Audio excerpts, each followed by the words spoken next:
রাসূল সাল্লাল্লাহু আলাইহি ওয়াসাল্লাম বলেন, মান রাআ মিনকুম মুনকারান, যদি তোমাদের কেউ অন্যায় দেখে, ফালিগাইয়িরহু বিয়াদিহি, সে যেন তা হাত দ্বারা বাধা দেয়, হাত দ্বারা প্রতিহত করে। ওয়া ইল্লাম ইয়াস্তাতি ফাবিলিসানিহি, যদি হাত দ্বারা বাধা দেওয়ার ক্ষমতা না থাকে, সক্ষম না হয়, ফাবিলিসানিহি, তাহলে আল্লাহ রাসূল সাল্লাল্লাহু আলাইহি ওয়াসাল্লাম বলেন সে মুখ দ্বারা বাধা দিবে। ওয়া ইল্লাম ইয়াস্তাতি ফাবিন কলবিহি, যদি কারো মুখ দ্বারা বাধা দেওয়ার ক্ষমতা না থাকে, শক্তি না থাকে, তাহলে কমসে কম তাকে অন্তর দ্বারা ঘৃণা করতে হবে। ওয়াযালিকা আযআফুল ঈমান, আল্লাহ রাসূল সাল্লাল্লাহু আলাইহি ওয়াসাল্লাম বলেন এটাই হচ্ছে ঈমানের সর্বনিম্ন স্তর।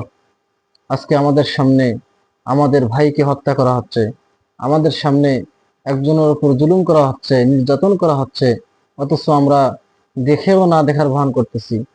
অথচ আমাদের সর্বনিম্ন ঈমান অন্তর দ্বারা ঘৃণা করা, এটা পর্যন্ত আমরা আজকে করতে ব্যর্থ হচ্ছি। আল্লাহ রাসূল সাল্লাল্লাহু আলাইহি ওয়াসাল্লাম আরেক হাদিসের মধ্যে বলেন, আল মুসলিমুনা কারাজুলিন ওয়াহিদিন, পুরা বিশ্বের মুসলমান একটা ব্যক্তির মতো। ইনিশতাকা আইনুহু ইশতাকা কুল্লুহু, যদি কোনো ব্যক্তির চোখ ব্যথা করে তাহলে তার পুরা শরীর ব্যথা করে। ওয়া ইনিশতাকা রাসাহু ইশতাকা কুল্লুহু, যদি তার মাথা ব্যথা করে তাহলে তার পুরা দেহ ব্যথা করে।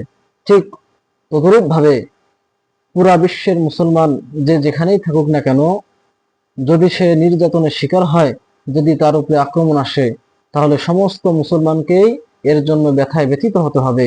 এটাই হচ্ছে ঈমানের পরিচয়।